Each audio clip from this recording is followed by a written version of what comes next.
गहरी रात थी। हिंदुस्तान की फिजा में अजीब सी खामोशी छाई हुई थी। दूर कहीं कुत्तों के भौंकने की आवाजें और कभी कभार घोड़ों की टापें उस सन्नाटे को तोड़ देतीं। यह 1857 का जमाना था। एक ऐसा समय जब उपमहाद्वीप के लोगों के दिलों में गुस्सा, दुख और बेबसी एक साथ पल रहे थे। ब्रिटिश हुकूमत पूरे हिंदुस्तान पर काबिज हो चुकी थी। लोगों की जमीनें छीनी जा रही थीं, टैक्स बढ़ाए जा रहे थे और सबसे बढ़कर इज्जत-ए-नफ्स को कुचला जा रहा था। सिपाही की बेचैनी। एक छोटे से कमरे में एक नौजवान सिपाही बैठा था। उसकी आंखों में नींद नहीं, सिर्फ सवाल थे। हम अपनी ही जमीन पर गुलाम क्यों हैं? वह बार बार खुद से पूछता। उसके हाथ में बंदूक थी, मगर दिल में डर भी था और आग भी। अंग्रेज अफसरों ने एक नया हुक्म दिया था, कारतूस को दांतों से खोलना होगा। अफवाह फैल चुकी थी कि उन पर गाय और सूअर की चर्बी लगी है। यह सिर्फ एक कारतूस नहीं था, यह धर्म, इज्जत और पहचान पर हमला था। एक दिन परेड ग्राउंड में सिपाहियों की कतार खड़ी थी। अफसर चिल्ला रहा था, कारतूस लो और बंदूक भरो। कुछ सिपाहियों ने इनकार कर दिया। सन्नाटा छा गया।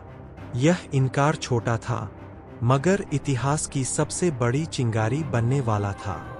उन्हें कैद कर दिया गया, जंजीरों में जकड़ दिया गया, लेकिन उनकी आंखों में डर की जगह अब बगावत थी। 10 मई 1857 मेरठ की फिजा में अचानक शोर गूंज उठा। कैद सिपाहियों को आजाद कराया गया। गोलियां चलीं, घोड़े दौड़े और देखते ही देखते बगावत की आग फैल गई। यह आग सिर्फ मेरठ तक सीमित न रही। दिल्ली, कानपुर, लखनऊ, हर शहर में लोग उठ खड़े हुए।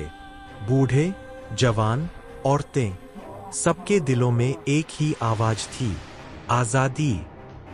बागी सिपाही दिल्ली पहुंचे।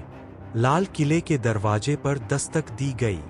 बूढ़ा बादशाह, कमजोर जिस्म मगर आंखों में अब भी वकार। लोगों ने उससे कहा, आप हमारी उम्मीद है, हमारी क़ियादत करें। यह एक निशानी थी, एक सपना कि शायद अब गुलामी की जंजीरें टूट जाएंगी। लेकिन अंग्रेज खामोश नहीं बैठे। उन्होंने पूरी ताकत से हमला किया। तोपों की गड़गड़ाहट, गोलियों की बारिश, शहरों की गलियां लाल होने लगीं। बहुत से हीरो गुमनाम रह गए। कई माएँ बेटे खो बैठीं, कई बच्चे यतीम हो गए। आज़ादी की कीमत खून से अदा हो रही थी। कई महीनों की लड़ाई के बाद बगावत को दबा दी।